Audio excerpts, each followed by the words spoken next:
territory of the Mississaugas of the Credit First Nation. We are one of 262 schools at the Peel District School Board. Aylesbury is home to a rich and diverse community of over 1,000 students, families, and incredible staff. At Aylesbury, this can be seen both in the classroom, where we celebrate academic success, as well as learning beyond the classroom, where students can be seen engaging in a variety of extracurricular activities, such as cooking, the arts, and our athletic program. We are glad to have everyone here today and excited for this announcement as Aylesbury Public School, the Peel District School Board, the Province of Ontario, and all of Canada will be able to benefit as we promote student success through inclusion, innovation, and empowerment. It is now my pleasure to welcome to the podium Minister Kamal Khera.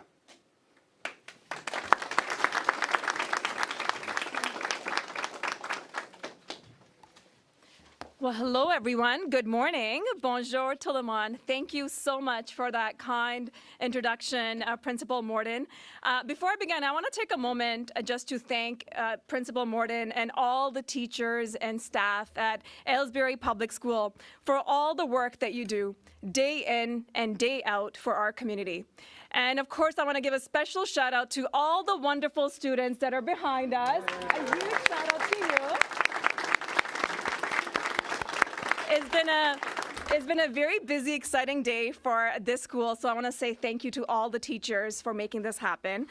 So wonderful, and glad to be joined here by my wonderful colleagues, of course, alongside our Prime Minister, my colleagues MP Ruby Sahota, Sania Sidhu, Maninder Sidhu, Shafqat Ali, alongside Minister Valdez and Minister Jana Suds. And of course, I want to acknowledge our provincial colleagues, Minister Parsa, Minister Dunlop, as well as Ms. Yepman, and of all the wonderful stakeholders that have joined us here for this very exciting announcement. Now, let me just say it's so wonderful to be here with all of you and to share some really exciting news for families and children right across our community and our country. Now, for those of you who don't know, Brampton West is one of the youngest communities in the country, full of young families, children, a community filled with big dreams and hopes. And this is a community that's growing, like the rest of our country. And we know how much our community benefits when we invest and deliver for families and children. Whether it is tax cuts we delivered for middle-class families, $10 a day early learning and childcare, or our Canada Dental Care program that is providing coverage to over 6,000 residents right here in Brampton West alone, or the Canada Child Benefit that is helping over 26,000 children in this community of Brampton West with payments that just went out this Monday. We know these are the investments that have and continue to truly transform our community. And it really is a testament to the importance of investing in and supporting the members of our communities. And that is why, of course, I think it's so fitting that we are here in our community of Brampton West to make another historic announcement that is going to deliver even more supports for families, children, right here and across the country. And to tell you a little bit more about this extremely important announcement, it is now my pleasure to introduce someone who has championed these progressive policies from day one. Please give a warm Brampton welcome to our Prime Minister, the Right Honourable Justin Trudeau.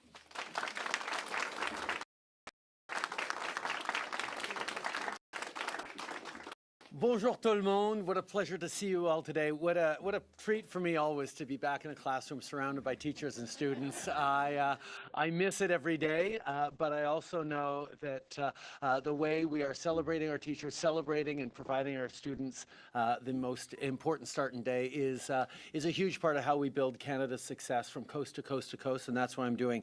Je veux particulièrement remercier Andrew pour ton accueil ici aujourd'hui, ton leadership, all the leadership and teachers of the school here, also all the students who I got to see diligently developing their leadership capacities as they're sharing school food programs, their fellow students and understanding how important it is to bring a positive difference into the world with everything you do every day. Speaking of positive differences in the world, great to be here with such a strong members of our team, Kamal, Jenna, Michael, Jill, Heidi from the province and from the Canadian Teacher Federation.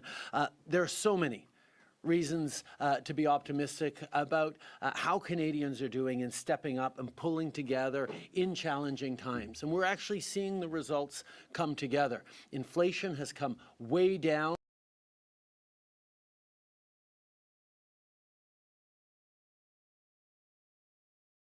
We're therefore seeing interest rates come down, which is making a huge difference. We're seeing record amounts of foreign investment coming into Canada to create jobs and opportunity and boost our economy in very tangible ways. So there's lots of things that are really good news for the Canadian economy. But at the same time, Canadians are squeezed. Canadians are struggling to make ends meet even as our economy is strong. And that's why as a government, we've stepped up with concrete ways to support families as we bring down inflation, as we see interest rates come down. We've been able to deliver in a whole bunch of really concrete ways for people. What we've done on childcare, saving thousands of dollars a month to families right across the country at a time where costs were going up. Delivering dental care to over 1 million Canadians, on our way to 9 million Canadians. That takes off massive pressures on family budgets when they don't have to pay out of pocket for dental care anymore because they didn't have insurance. Moving forward on pharmacare, free insulin for people who need it. Free prescription contraceptives because everyone should be able to choose when and how to start a family. These are things that we've invested in to take pressures off Canadian families. But we know there's more to do. Canadians need even more of a break. And that's what we decided to do for 2 months starting in mid-December as we're taking the GST, HST, off of a whole bunch of really important items that tend to add up so quickly. And I know families are peering over their budgets, looking at what they can afford, making choices in the grocery stores that are very, very current in their minds. Well, this is about making sure that people can afford to give their kids and give their families the best possible options. We're taking the GST, HST off of groceries, all groceries, for 2 months starting in mid-December. We're taking the GST, HST off of restaurant visits, and that's takeout and fast food as well. We're taking it off kids' clothes and footwear. We're taking it off toys and Christmas trees for the holidays. We're taking it off things that tend to add up very, very quickly for families to give people that tax break, that break that they really, really need. On top of that, we're delivering a working Canadians benefit as of April. That'll be $250 to everyone who worked last year but made less than $150,000. These are investments that are there to help people at a time where we are squeezed and as our economy is starting to really turn around in a positive way, to make sure that everyone can feel it, to make sure that people know that we are focused on them. But even as we do that, we're stepping up today to deliver more school food right across the country with a huge agreement with Ontario that is going to set the bar for the rest of the country. It's really exciting because we made a commitment a number of months ago in our last budget that we were going to deliver school foods to 400,000 more kids right across the country in working with provinces and territories directly. C'est exactement ce qu'on est en train de faire aujourd'hui. On a fait la promesse de 400 000 enfants à travers le pays qui allaient accéder à la nourriture scolaire de façon plus facile et plus régulière.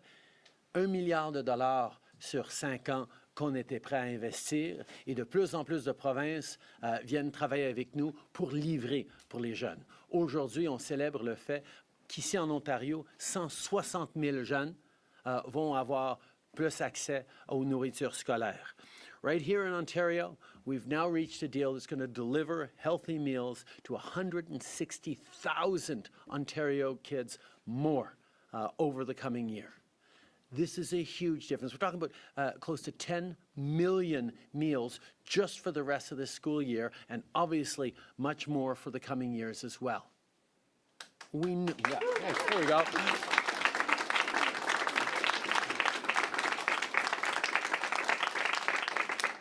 We know the impact. We can see it here at Aylesbury Public School, the impact that school foods have on kids and on the entire community. First of all, as a teacher, I remember well, when kids don't have full bellies, when they can't hear the teacher because of the grumbling in their tummy, when they're worried and low energy and not able to focus in class because they're hungry, we all suffer, not just them, but the future they're building and the future contributions to Canada that we know they will. That's why investing in school foods is about being there for everyone. And it's not just for those vulnerable kids, although there's always more support for them. It's for all kids, because more and more families, even if they have the means, are rushed in the morning.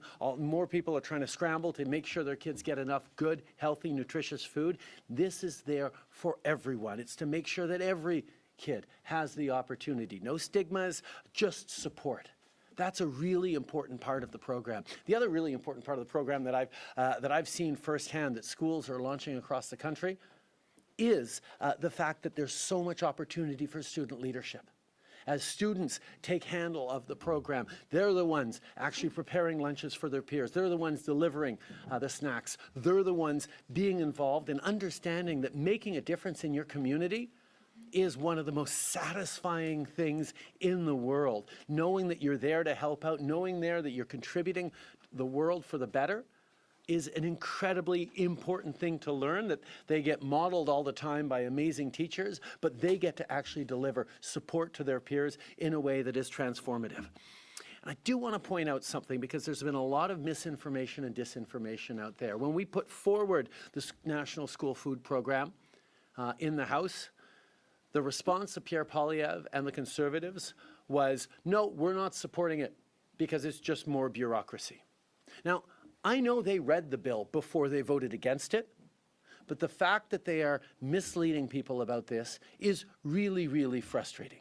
Because this is about $1 billion going to help kids right across the country and work with existing programs. There is zero bureaucracy created with this money. This is federal money that is going into schools, to provincial programs that will just increase the coverage, increase the amount of food for kids.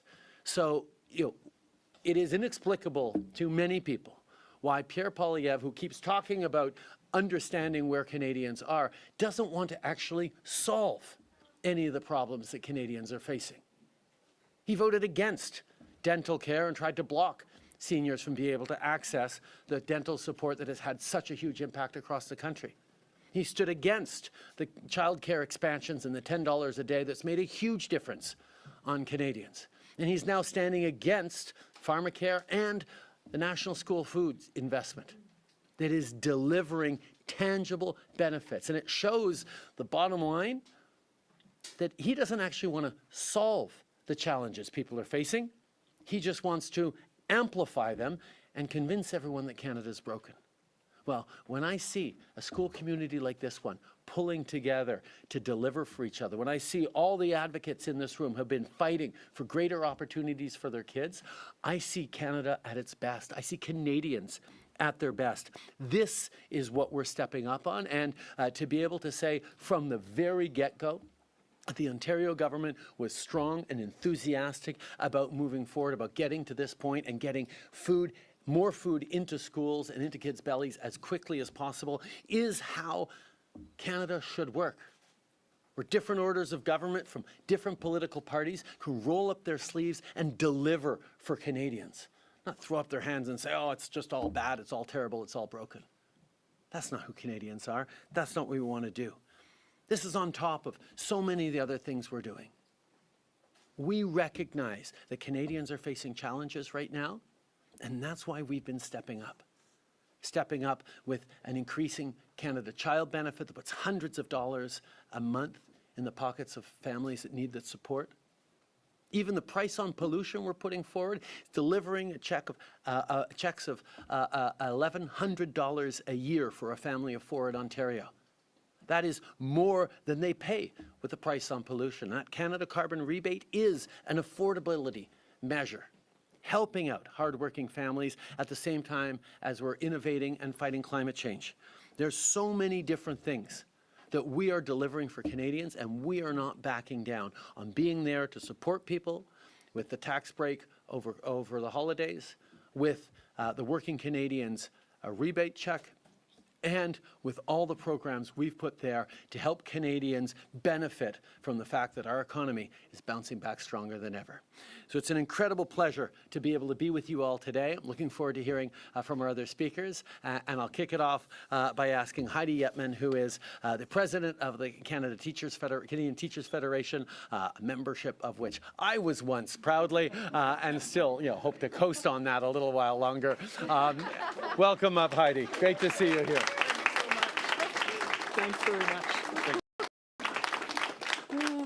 Thank you very much. Merci beaucoup. Really excited and honored to be part of this good news announcement that will help many children and their families. Aujourd'hui, nous célébrons. Regardez les choses extraordinaires qui peuvent se produire lorsque nous collaborons.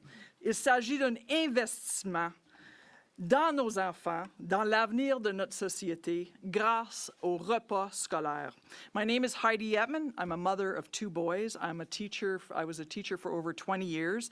And today I'm here speaking as the president of the Canadian Teachers Federation on behalf of over 370,000 educators across the country that are working in the public sector.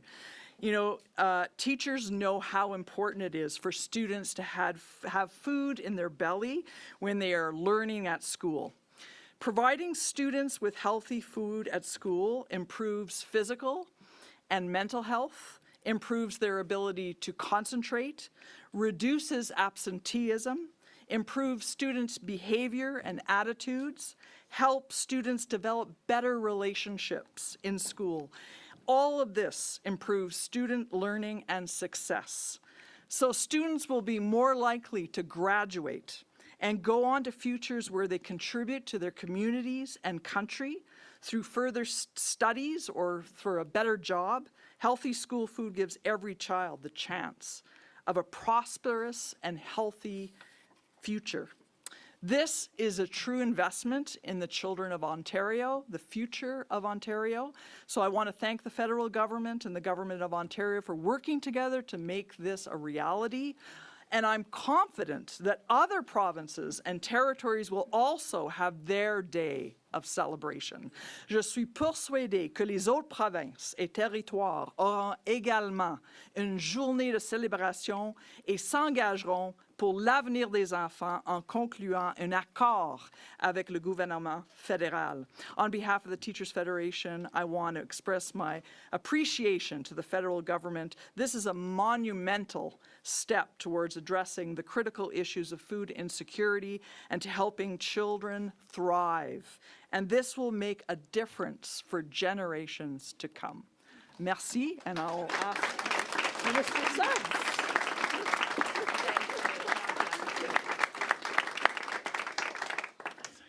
Amazing. Thank you so much, Heidi. Good morning, bon matin, tout le monde. What an incredibly exciting day today is. I am so thrilled that today we are able to share that we're moving forward with the Government of Ontario to deliver. Over 160,000 kids will be able to access school food this school year. This is an incredible moment as we move forward in our journey of delivering school food across this country. And when I think about the work that we've been doing, I think about the volunteers, frankly, here in Ontario, in this school, across the country. I was speaking with a mom, Megan, last week at a school in Ottawa, John Young Elementary School. She's a mom of 3 boys, and she volunteers each and every morning in their school, helping to deliver their breakfast program. I think of Melinda, a teacher I spoke with recently, who shared with me that she keeps a drawer of granola bars available for kids who might be hungry, and I'm sure the teachers in the room can relate to that.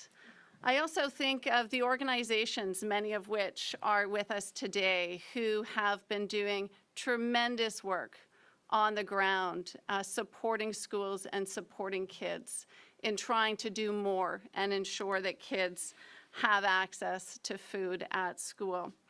You know, we announced this program in the budget in the spring, $1 billion commitment to the kids of this country. And the federal Conservatives said it couldn't be done.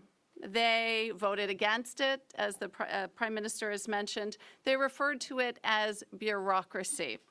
And I'll tell you, as we are here today celebrating, I have to say, when we can point to the 160,000 kids in this province that will get food this year in school, this is not bureaucracy, folks. This is rolling up our sleeves with great partners to make sure that kids are not at school hungry.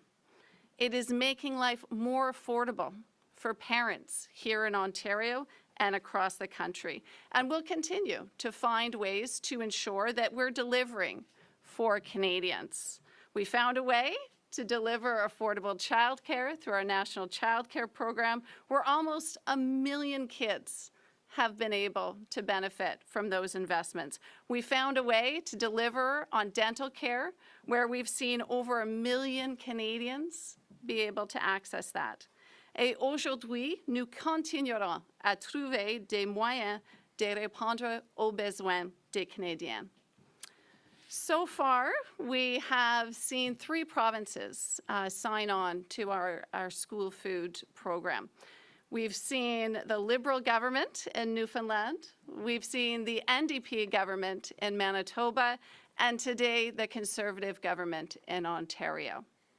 But still we see the federal Conservatives not supporting this and saying that they will cut this program if they were elected. Folks, this investment today, the impact of this on the kids behind me and kids across this province will be felt for decades to come. Les choses sont difficiles maintenant, et nous savons qu'il y a encore de travail à faire. We know there are challenges out there right now, and that there's a lot more work to be done. And we're working hard to deliver for Canadians to make life more affordable, whether that be through the National School Food Program we're sharing the good news of today, whether that be through $10 daycare, or whether that be through the Canada Child Benefit, or whether that be the good news we delivered yesterday, a tax break for all Canadians, giving them a break with affording the essentials through the holidays, through the expensive winter season, or whether that be the Working Canadians benefit, money back into the pockets of Canadians with a $250 check for workers who earned less than $150,000 last year. We will keep creating these measures and enhancing programs to support Canadians. So folks, with these 3 first National School Food Agreements announced, we will feed and support about 183,000 more children this school year so far, and that's just 3 provinces.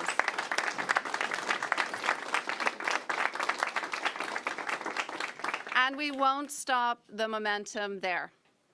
We hope that all other provinces and territories will join along with us at the pace that we aspire to ensure that teachers like Melinda don't need to worry about that granola bar drawer, that volunteers like Megan have the support that they need to be able to feed even more kids within that school, and most importantly, so that we get food into schools across this country so that kids can focus on being kids. Thank you very much. Merci beaucoup. And it's my pleasure now to introduce Minister Parsa. Thank you very much, Minister. Thank you, Prime Minister. Appreciate that. Thank you. Okay, well, thank you so much, Minister Suds, for your kind introduction, and thank you so much for your partnership and leadership in making today's announcement a reality. Good morning, everyone. It's so wonderful to be here with all of you for this very, very exciting announcement.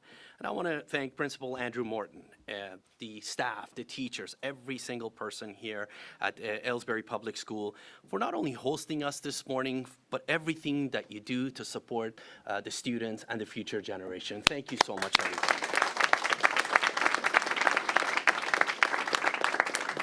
I also want to recognize friends from Student Nutrition Ontario and the many, many local community organizations and volunteers across the province for being here and for everything that you do to support students' healthy development and their success.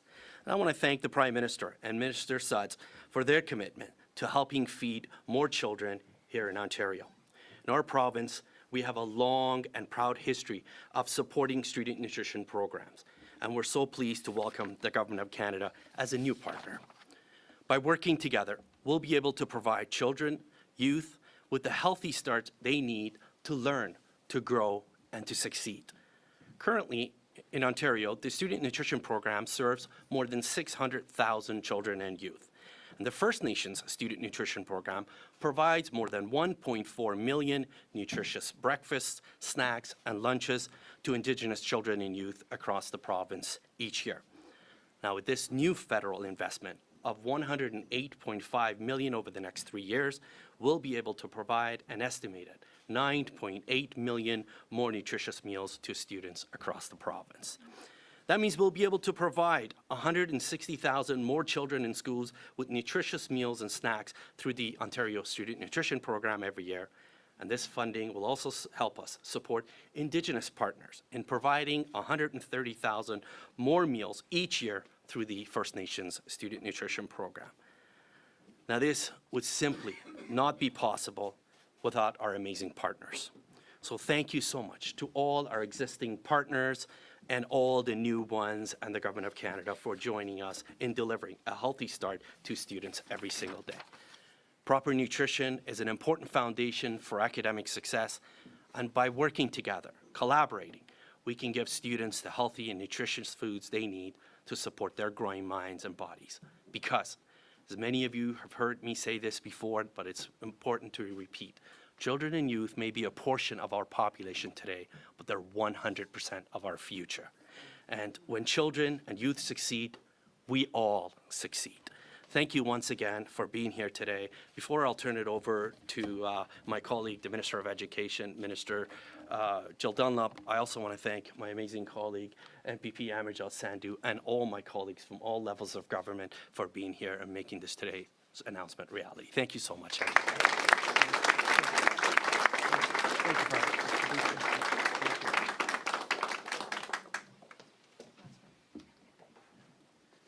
There's a lot of speeches back here. I know the students can see, and I promise, guys, we're almost there.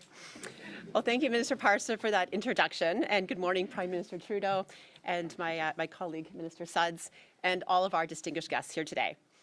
As Minister of Education, it's a privilege to join you today as we announce this important and transformative investment for the success of the future of Ontario students. Schools are not just places for children and youth to build knowledge. They are environments where those students develop the positive habits and attitudes that will carry them through life. As a minister, a mother, and a university graduate who studied nutrition, I know that nutrition programs play an important part in a child's ability to learn, to grow, and to thrive, which ultimately has an impact on student success. And they give students the opportunity to make healthy and nutritious food choices and reduce hunger. They can also benefit students' physical and mental well-being and help them develop a sense of belonging at school. Because when children eat well, they can concentrate on learning and getting back to basics by focusing their attention on developing important lifelong skills such as reading, writing, and STEM disciplines, including math. Today's announcement does just that by helping address hunger among Indigenous and non-Indigenous students across the province, providing peace of mind to families that their children have access to healthy meals and snacks, so that students are more empowered to learn and grow without the barriers of hunger holding them back.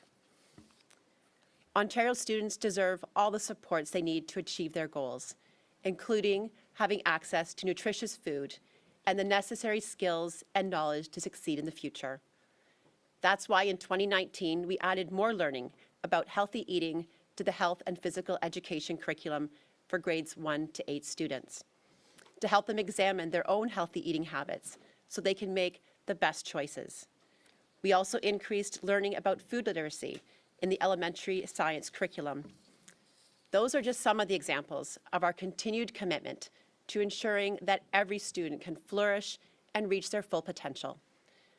As a government, Ontario looks forward to supporting healthy environments supported by student nutrition programs. Thank you, Prime Minister and Minister Suds, for your commitment and your partnership to helping more children and youth here in Ontario. And I would now like to introduce the Director of Education, Rashmi Swarup.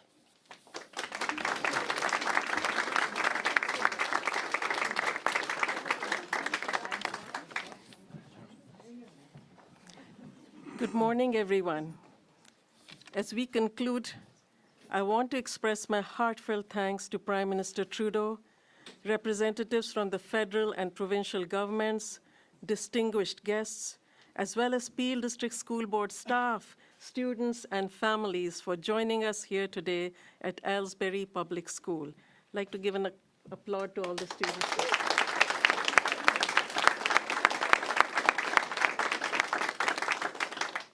At Peel District School Board, we are dedicated to working collaboratively with all levels of government to support students and families across Peel.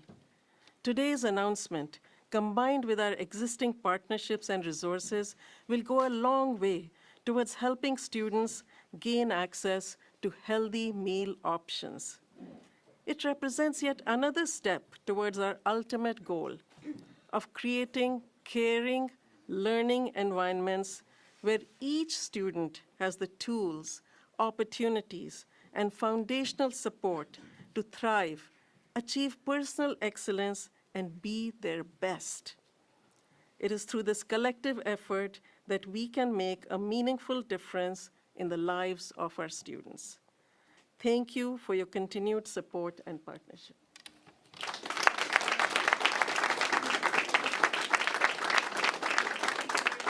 We'll now begin the question period. One question, one follow-up over 20 minutes. First question goes to Barbara from iPolitics. Hi, Prime Minister. Good afternoon. How are you doing? By 2 minutes, yes, doing well. Good. Okay, so my first question is, Food Banks Canada reported a 90% increase in users between 2024 and 2019. They have said that they had like 2 million visits in March alone, and 1/3 of those visitors were children.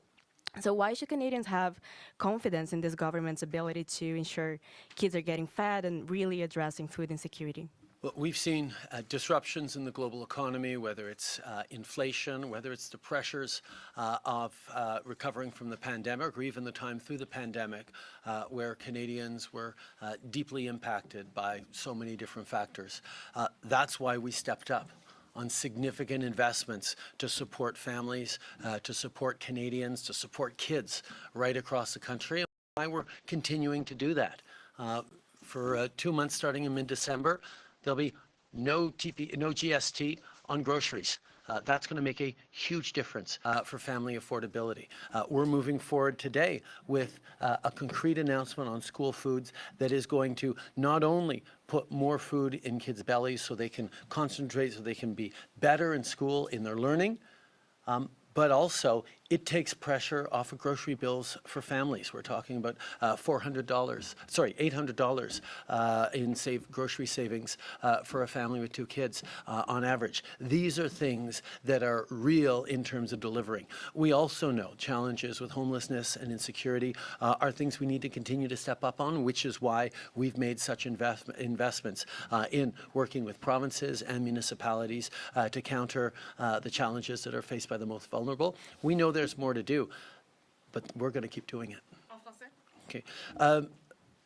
Ça fait plusieurs années que l'état du monde, des pressions, que ce soit l'inflation globale, que ce soit les dérangements et les perturbations dans la chaîne d'approvisionnement à l'international, même la guerre en Ukraine qui est venue affecter le prix des aliments et des denrées à travers le monde. Les gens sont en train de faire face à énormément de pression. C'est pour ça qu'on est là pour livrer, que ce soit une baisse des coûts de garderie à travers le pays, vers 10 $ par jour, que ce soit des investissements pour sauver de l'argent aux familles avec des soins dentaires, que ce soit des programmes d'assurance maladie, que ce soit des programmes comme on annonce aujourd'hui, où 400 000 enfants à travers le pays vont avoir de meilleures écoles une fois que toutes les provinces, meilleure nourriture scolaire une fois que toutes les provinces s'impliquent. Mais aussi, ça va sauver aux familles jusqu'à 800 $ en dépenses sur l'épicerie pour une famille avec 2 enfants. Donc, c'est des mesures qu'on va de l'avant pour aider les gens pendant qu'on est en train de créer une croissance économique durable pour ce pays. Thank you. Next question is the CFIB says that they are supportive of yesterday's GST holiday, but they are also warning that it will create administrative headaches and confusion for smaller retailers. They are saying that a permanent tax relief would be far more ideal. So why not just do that, do what the NDP has called for, and permanently remove the GST on these items, and then maybe even go further and extend the GST cut to cell phone and internet bills and also home heating? We know families are squeezed and they need a break right now, and that's why we're moving forward with a tax break that'll take the GST off of groceries, off of everyday items like kids' clothes and shoes, like visits to restaurant, takeouts, fast food, a range of items that are going to make a huge difference for families that are facing higher costs. We also know that our economy is recovering and people are coming through the worst of the difficult times, partially because we've kept stepping up on programs that are directly helping Canadians, from dental care to pharmacare to this school food program today to delivering more childcare spaces at $10 a day. These are all things we're doing to meet Canadians where they are, to support them through these challenges. And when you look at other parties, particularly the Conservatives, who've said they would cut all these programs that are helping Canadians, they even stand against school food programs, which makes no sense unless you realize that the federal Conservatives are very much about amplifying people's anxieties and the problems they're facing, and not about actually solving them. We're in the business of rolling up our sleeves and solving things for Canadians. Doing it now. Next question. Ali, si vous pouvez répondre en français aussi, s'il vous plaît. Some Atlantic governments say they were blindsided by your GST holiday. Will you compensate the provinces for lost revenue? I think every provincial government across the country understands how important it is to be there for Canadians who are facing real pressures around the cost of living. That's what we're doing. That's why we're stepping up to support Canadians, and I'm expecting provinces who see the challenges that their citizens are facing to realize that this is a way they can be there for people as they face the challenges of the next few months. Je sais que les provinces à travers le pays reconnaissent à quel point les gens en arrachent. Il y a des défis pour les familles au niveau du coût de la vie, et c'est des mesures qui vont directement venir aider, alléger les coûts auxquels toutes les familles font face. Et je m'attends, et je suis très optimiste que les différentes provinces vont reconnaître que c'est une façon très directe et concrète d'aider les familles dans le défi. C'est ce que le gouvernement fédéral fait, et on espère pouvoir le faire en conjonction avec les provinces. And my follow-up, for 2 months, your government has been unable to pass legislation. Have you given up on the House? What are you willing to do to end the logjam? Well, you know, it is really important for Canadians to understand that parliamentarians were elected to support people across the country, to make the investments, to make create the programs that are there to help Canadians at times of difficulty. And the fact that the Conservatives have totally frozen the way the House is working, totally bogged down, preventing us from being able to actually pass legislation that is there to support Canadians, sort of proves the point I was making earlier, that federal Conservatives care only about showing the problems people are facing and amplifying those, but not actually providing any help for Canadians. They want to illustrate that Canada is broken by breaking it for Canadians, by preventing us to solve the challenges people are facing. So we're going to stay focused on delivering these things. But I will point out, not just this tax break for the next 2 months that all Canadians are going to get, and the $250 check for Canadians who worked last year, which is going to make a big difference, and we need to pass that through the House. There's legislation that is going to deliver health benefits for refugees and asylum seekers that is not passing through the House. And we know Conservatives from under Stephen Harper, when Pierre Poilievre was last in government, slashed health benefits for those vulnerable asylum seekers and put at risk not just their health, but the health of all Canadians with that. That's what we need to pass in the House. We need to pass legislation around dental care to deliver to even more Canadians the supports they need. Part of the school foods legislation is needing to be passed in the upcoming legislative session. So it's not just the Conservatives that have decided they want to block everything. It boggles the mind that the NDP is crossing its arms and saying, no, we shouldn't be passing measures on school foods. We don't need to pass measures on health benefits for refugees. We don't need to be passing measures that are going to support the most vulnerable. That's not who the NDP is supposed to be. So I'm really calling on the opposition parties to not let Conservatives continue to prove that Parliament is broken, and instead get busy delivering concretely for Canadians. Next question. Rihanna Lim, Canadian Press. Why are you only giving the $250 checks to working Canadians and not others like retirees or people with disabilities? Over the past number of years, we have been extraordinarily present in helping the most vulnerable Canadians, whether it's by increasing the old age security for older seniors by 10% to recognize the costs they're facing, whether it's there to invest in increases to the Canada Child Benefit to help families with young kids, significant investments in childcare that's taking a huge pressure off families. But as I travel across the country, I do regularly hear from working Canadians who are having trouble making ends meet, but saying, look, I don't have kids, I'm not a senior yet, and I'm facing challenges. You know, I'm lucky in many aspects of my life, but where are you going to see the work that I've done? And I realized that Canada made it through the pandemic because Canadians rolled up their sleeves and leaned in and were there for each other.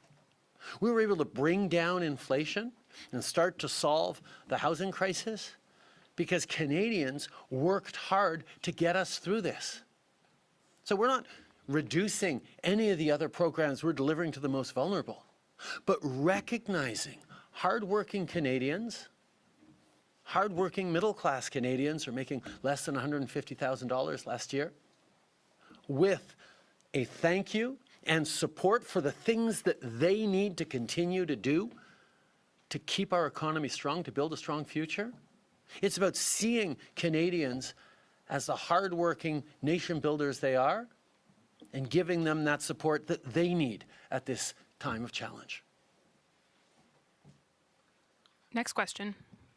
Pleasant afternoon. This is Hamreen Kaur from Punjab TV.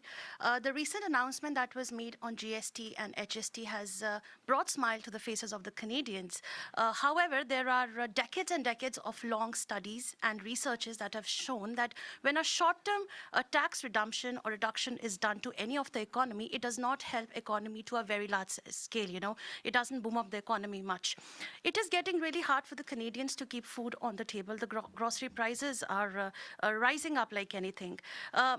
Healthy Meals for Kids is a great initiative, no doubt. But we all know it all starts with the family. So when the families are not able to afford and keep food on the table, they are angered, they are frustrated, they are agitated, and somewhere we know it is all going to affect on the mental health of the kids as well. So even if the school is providing such great meals for the kids, but then if the family is not in that situation, obviously it helps to hamper the growth and development of a child.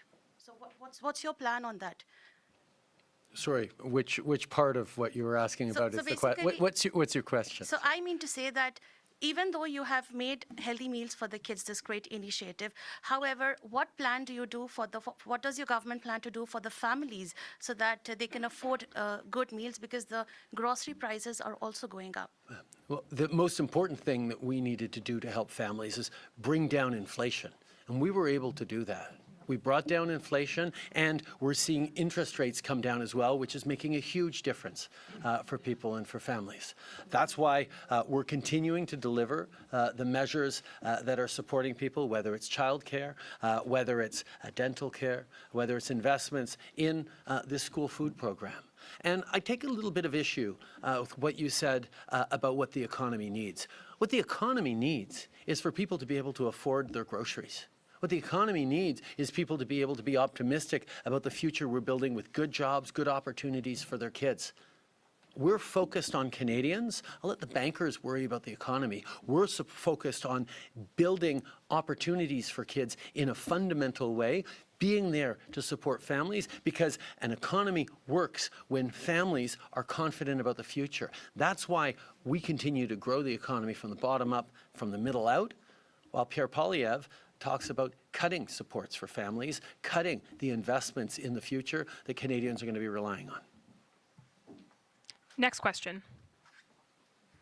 Nathaniel Dove, Global News. Prime Minister, in the past few years, the CBSA has identified 16 senior members of the Iranian regime living here in Canada, violating your government sanctions you put in place after Mahsa Amini's death. So far, though, only one has been deported. Why is that, and why won't your government release their names? We have taken significant measures to crack down on the murderous Iranian regime's impact in Canada and to hold it to account. We move forward with some of the strongest measures available to Canada in under our immigration laws, measures that only were brought forward around the Rwandan genocide and Bosnia, to make sure that a number of Iranians who are involved in some of the terrible actions of this government do not ever be able to seek asylum or seek refuge in Canada. On top of that, we've listed the Iranian Revolutionary Guard Corps as a terrorist entity under our criminal code, which significantly their ability to have an impact on Canada. We know there is much more to do, and I can assure you that law enforcement officials and immigration officials and CBSA continue to step up to make sure that we're protecting Canadians and not harboring people who are out there to destabilize our economy and our country and hurt Canadian families. Sir, I didn't quite hear an answer about why only one has been deported yet, respectfully. Why is it so low? The law enforcement and judicial system is doing its work. Canadians have confidence in that. Taranjeet from Red FM. Recently, a mainstream media reported that a Canadian security agency claimed Prime Minister Modi and the Foreign Affairs Minister are aware of the attacks on Canadian citizens. However, the National Security Agency stated that it has no evidence to support his allegation. Will your government investigate how an agency can make such a claim and how a mainstream media outlet can publish this story without any evidence? Well, first of all, we have seen, unfortunately, that criminal leaks, criminals leaking top secret information to the media has consistently gotten those stories wrong. That's why we had a national inquiry into foreign interference that has highlighted that the criminals leaking information to media outlets are unreliable on top of being criminal. In terms of the issue, let me just repeat that my primary job as a Canadian leader is to keep Canadians safe. And everything we have done over the past years in multiple difficult situations is to put the emphasis on keeping Canadians safe here at home across the country and making sure we're standing up for the rule of law. We will always do that. Next question. Catherine Brulotte, Radio-Canada. Je voudrais parler de la cible de 2 des dépenses militaires de l'OTAN. Vous pensez pouvoir l'atteindre d'ici 2032. Avez-vous des pressions du côté américain pour atteindre cet objectif-là avant la fin du mandat du président élu, donc 2029? Tout d'abord, on verra bien quelles seront les conversations avec la nouvelle administration américaine une fois qu'ils seront arrivés au pouvoir, mais je peux vous dire qu'on reconnaît à quel point le monde est dans une situation entièrement différente et plus dangereuse que ce qu'elle a été pendant plusieurs décennies. Quand on est arrivé au pouvoir, le gouvernement conservateur fédéral avait réduit les dépenses militaires jusqu'à moins de 1% de notre PIB. Nous avons mis sur place d'abord un plan pour les augmenter de 70%, plus récemment un plan pour les doubler. Parce qu'on sait à quel point on a besoin de donner les effectifs et l'équipement nécessaires aux femmes et aux hommes des Forces armées canadiennes, de protéger notre pays, notre souveraineté dans un monde de plus en plus dangereux. On va continuer d'investir de façon responsable dans nos forces armées, parce que le Canada a un rôle à jouer, pas juste pour défendre le territoire canadien, ce qui sera toujours la priorité, mais aussi pour promouvoir les règles et les valeurs qu'on reconnaît au Canada comme étant essentielles pour l'avenir. En anglais aussi? We recognize and have recognized that the world is getting significantly more dangerous. And I know we'll have lots of conversations with the incoming American administration about making sure we're doing everything necessary to keep our citizens safe. But let me highlight that when we took office in 2015, the previous Conservative government had dropped its military spending to below 1% of our GDP. Going in the wrong direction. So we significantly invested. We put forward first a plan on defense spending that increased by 70%, our defense spending, and then a more recent plan that is doubling our defense spending into the future. We're going to hit that 2% in the coming years, and we're going to do it in ways that are right for Canada and for Canadians as we defend our territory, but also as we protect and promote the rules and the values that keep Canadians safe all around the world, along with our partners. The question that the students that are very patient behind you want to know, and my colleagues too, would be if you are going to the Rogers Centre when in Toronto, but that can't be my question. Le représentant républicain Mike Turner a qualifié l'attitude du Canada d'arrogante, même de parasite, en disant que si tout le monde avait les mêmes politiques que le Canada, il n'y aurait pas d'OTAN. Comment vous réagissez à ça? Je ne veux pas réagir à ce que certains républicains ont à dire à partir du Canada. Nous sommes un pays qui prenne nos propres décisions sur la meilleure façon d'aller de l'avant, mais je suis content de corriger la mésinformation, la désinformation pour démontrer que, contrairement aux conservateurs, c'est le Parti libéral qui est en train d'investir dans la croissance de nos effectifs militaires et on va continuer de le faire. Last question. En anglais? Listen, I'm not going to comment on everything that certain right-wing Americans have to say about Canada, particularly when it's based on misinformation or disinformation. I'd point out that it was conservative governments in this country that previously slashed defense spending, that let our defense spending go below 1%, and it is this Liberal government that is stepping up significantly on investing in our military, on making up for the underinvestment by the Conservative Stephen Harper, Pierre Poilievre government, and actually making sure we can do our share and more than our share, because Canadians always step up significantly when it comes to global challenges and conflicts. Perfect. Hey, this is Shubi from Y Media. Recently at the G20 summit, we did see a glimpse of you, President Biden, and Prime Minister Narendra Modi together. I wanted to know, was there any discussions that took place at that time, or was there a one-on-one sit-down? And how are Canada and India relations right now, and what is the government doing to work on them? I had an excellent one-on-one sit-down with President Biden where we talked about a range of issues, including a number of challenging international issues. We will continue to work with The United States will continue to work with all partners around the world to defend the rule of law, to keep people safe, and to make sure that we're growing prosperity for everyone in all the right ways. Thank you, Prime Minister. That concludes today's press conference. Merci beaucoup, tout le monde. We're at time. Sorry? What's that? Is there time? Are we out of time? We're out of time. All right. Thank you, guys.